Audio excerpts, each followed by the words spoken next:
துணை பொதுப்பணித்துறை அமைச்சர் டத்தோஸ்ரீ டாக்டர் அகமட் மஸ்லான் இன்று ஒரு முக்கிய அறிவிப்பை உறுதிப்படுத்தியுள்ளார்.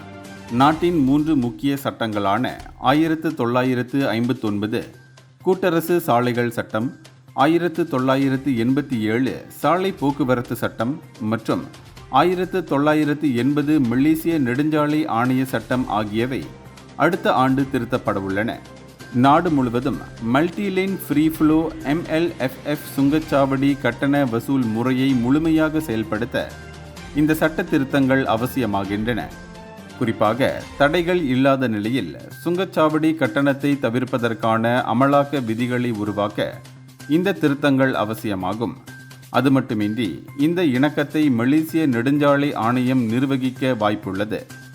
இந்த மாற்றத்தின் மூலம் வாகன ஓட்டிகள் வாகனத்தை நிறுத்தாமல் தடையின்றி சுங்கச்சாவடிகளை கடக்க முடியும். இதன் விளைவாக போக்குவரத்து நெரிசல், கூடுதல் கட்டணங்கள் மற்றும் காத்திருக்கும் சிரமம் ஆகியவை நீக்கப்பட்டு பயணீட்டாளர்களுக்கு பயன் பயக்கும் என்று அரசு உறுதியளித்திருக்கிறது.